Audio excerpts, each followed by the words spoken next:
요즘 K-팝 데몬 헌터스 때문에 국립중앙박물관 관람이 쉽지 않다고 하는데요. 사실 그 이전부터 국립중앙박물관을 유명하게 만든 하나의 전시물이 있었습니다. 바로 삼국시대에 제작된 금동 리륵 보살 반가 사유상인데요. 저도 예전에 직접 가서 보았는데 한번 눈에 들어오면 좀처럼 시선을 뗄 수 없을 만큼 정말 아름다운 불상이에요. 그런데 이 불상에는 예술적, 역사적 가치 외에도 또 하나 놀라운 비밀이 숨어 있습니다. 금동 리륵 보살 반가 사유상은 이름 그대로 청동으로 본체를 만들고 그 위에 금을 입힌 작품인데요. 무려 1400년 전인 6세기경에 우리 조상들은 청동 불상에 거의 완벽에 가까운 금 도금을 구현해냈습니다. 아니 어떻게 현대식 장비도 없이 그렇게 정교한 작업이 가능했을까요? 제가 뒤에서 설명하겠지만 지금 봐도 깜짝 놀랄 만큼 정말 쉽지 않은 복잡하고 정교한 공정이 필요한데요. 먼 옛날 우리 선조들이 사용했던 놀라운 도금 기술, 오늘의 뭉치과학에서는 이 아름다운 유산 속에 숨겨진 과학 이야기를 들려드리도록 하겠습니다. 그럼 오른쪽 아래 구독 버튼을 눌러주시기를 부탁드리고요. 지금 바로 시작해볼게요. 시작할 때 제가 살짝 이야기했지만 이 불상은 청동으로 먼저 본체를 만들고 그 위에 금을 도금하는 방식을 사용했는데요. 여기서 말하는 도금이란 금속을 얇게 다른 물체 표면에 입히는 공정을 이야기합니다. 지금도 산업 전반에서 정말 많이 사용하고 있는 공정 중에 하나인데요. 보통 현대에서 도금이라고 하면 전기 도금을 말합니다. 그럼 금을 예로 들어 현대식 전기 도금 과정을 살펴볼까요? 먼저 양극에 금을 연결하고 음극에는 도금을 할 물체를 연결합니다. 그리고 전기가 통할 수 있는 용액에 금과 코팅할 물체를 넣고 전기를 흘려주면 양극의 금은 전자를 잃고 금 양이온으로 녹아 나옵니다. 이렇게 녹아나온 금 양이온은 전기적 인력에 의해 음극 쪽으로 이동하고 음극에 연결된 물체 표면에 붙으면서 얇은 금막을 형성하는 것이죠. 이런 과정을 거쳐서 코팅, 즉 도금이 되는 것인데요. 그렇다면 전기가 없던 시절에는 어떻게 도금을 할 수 있었을까요? 고대에 사용된 방식은 크게 두 가지가 있습니다. 첫 번째는 금박이라는 방식인데요. 금박은 금을 매우 얇게 두들겨 만든 뒤 접착제를 이용해 표면에 붙이는 방식으로 주로 고려시대에 그려진 불화에서 발견되고 있습니다. 그런데 이 방식으로 만든 유물은 공정 특성상 표면에 미세한 겹침선이나 주름이 남는 경우가 많고 큰 대상에는 적절치 않아서 우리나라 조각상 유물에 금박이 사용한 예는 보고되지 않고 있어요. 그래서 연구자들은 아말감 도금 공정을 반가사유상에 사용된 가장 유력한 방식으로 보고 있습니다. 이 방법은 금과 수은을 섞어 만든 금, 수은 아말감을 표면에 바르고 가열해 수은을 증발시켜 금만 남기도록 하는 전통 도금법인데요. 그런데요, 여러분, 이 아말감 어디서 많이 들어본 것 같지 않나요? 왜 치과에서 치료할 때 아말감으로 때울 거예요 라는 말 들어보신 적 있으시죠? 바로 그 아말감과 똑같은 말인데요. 특이하게도 딱딱한 금속과 수은을 섞으면 마치 말랑말랑한 반죽 같은 상태가 되어 다루기가 쉬워지는데요. 이렇게 금속과 수은을 섞어 만든 합금을 아말감이라고 합니다. 그럼 반가사유상의 아말감 도금이 어떻게 적용되었는지 실제 작업 과정을 상상하며 그 과학적 원리를 차근차근 살펴보도록 할게요. 먼저 장인들은 청동으로 불상을 주조한 뒤 식혀서 표면을 연마합니다. 금이 잘 달라붙도록 밑작업을 하는 것이죠. 그 다음 본격적인 도금 준비에 들어갑니다. 먼저 금을 아주 잘게 부수어 가루로 만드는데 곱게 갈수록 금이 수은에 잘 녹게 돼요. 이렇게 금을 곱게 간 이후에는 수은을 금가루에 부어서 금수은, 아말감이라는 반죽 같은 물질을 만들게 되는데요. 이때 그냥 막 섞으면 안 되고 금과 수은의 비율을 아주 잘 맞춰야 하는데요.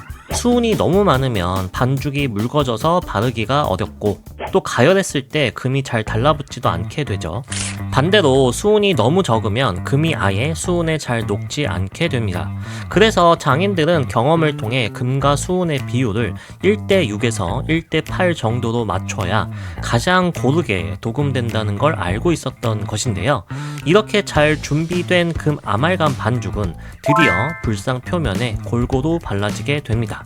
자, 이제 불상 표면은 금, 수은, 아말감이 뒤덮고 있는 상태가 되는데요. 이때 수은을 없애주기 위해 불상은 열처리라는 단계를 거치게 됩니다. 수은은 끓는 점이 약 357도로 비교적 낮기 때문에 숯불을 이용하는 전통 화덕에서도 수은을 충분히 증발시킬 수 있었어요. 그리고 놀랍게도 우리 선조들 또한 이런 사실을 알고 있었습니다. 그래서 장인들은 불상을 화덕에 넣어 가열했는데요.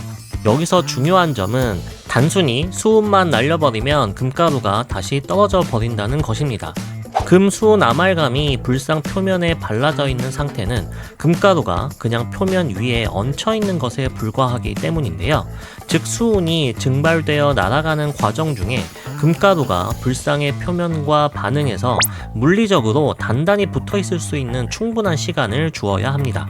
그렇다고 온도를 너무 천천히 올리면 오히려 금이 고르게 퍼지지 않아 얼룩처럼 들러붙기도 해요. 결국 아주 정교한 온도 제어가 필요했던 것인데요. 지금은 센서가 달린 장비를 이용해 온도를 손쉽게 자동으로 조절할 수 있지만 옛날 장인들은 가마 앞에서 불꽃 색과 온기만으로 수은이 날아가는 순간을 감지하며 화덕의 온도를 조절했을 거라고 추정되는데요. 작은 장신구 같은 경우야 수십 분만 가열해도 수은이 거의 다 날아가지만 반가사유상처럼 큰 불상의 표면 전체를 고르게 처리하기 위해서는 훨씬 긴 시간, 어쩌면 몇 시간 이상을 불 앞에서 지켜봐야 했을 거예요.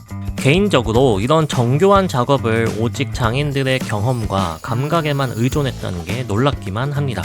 이렇게 열처리를 통해 수은을 제거하고 나면 금이 불상 표면과 아주 단단하게 붙어있게 되는데요. 이제 마지막 단계로 옥과 같이 단단하고 매끄러운 돌로 표면을 문질러주는 과정을 거치게 됩니다. 이 과정에서 금의 표면이 균일하게 되면서 광택이 나기 시작하고 문지르는 압력에 의해 금층이 더 치밀하게 다져져서 내구성이 향상되는 것인데요. 자, 그럼 이제 반가사유상은 완성된 것일까요? 그렇지 않습니다. 한 번의 공정으로는 금막의 두께가 너무 얇아 도금층이 쉽게 손상될 수 있기 때문인데요. 반가사유상 또한 금, 수은, 아말감 제조, 도포, 열처리, 광택 작업으로 이루어지는 일련의 공정 과정을 수차례 반복한 것으로 알려져 있어요. 이런 인고의 과정을 거쳐야만 시간이 흘러도 벗겨지지 않는 두껍고 견고한 금빛층을 완성할 수 있는 것이죠. 어때요? 대단하죠? 그런데요, 이 기술에는 치명적인 위험이 있습니다. 바로 수은의 독성인데요. 가열 과정에서 발생하는 수은 증기를 들이마시면 신경계와 호흡기에 심각한 피해를 줄 수 있습니다. 당연히 당시 장인들은 수은의 독성을 지금처럼 과학적으로 이해하지는 못했겠지만 전통 화덕 구조를 생각하면 작업 중에 수은 증기에 상당히 노출되었을 것으로 충분히 짐작할 수 있는데요.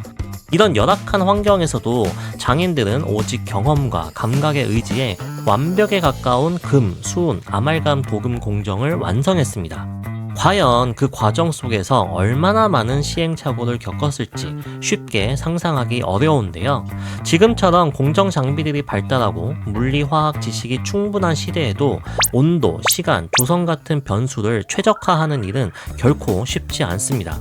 왜냐하면 이런 공정 조건들은 단순 계산만으로 예측할 수 없고 다양한 실험을 통해 얻어진 결과를 분석해야만 최적의 조건을 결정할 수 있기 때문이에요.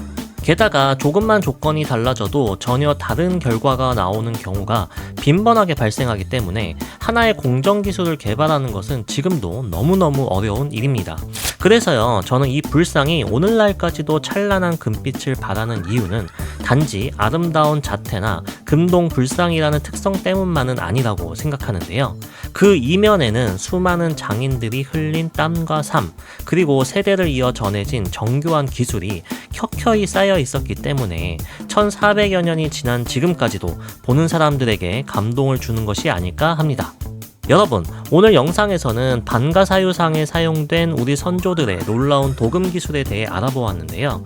이 반가사유상은 너무나도 아름다운 문화재이니 여러분들도 꼭 한번 직접 관람하신다면 좋을 것 같네요. 그럼 여러분, 이번 영상은 여기에서 마치도록 하고요. 저는 다음에 다시 돌아오도록 하겠습니다. 다음에 꼭 다시 만나요.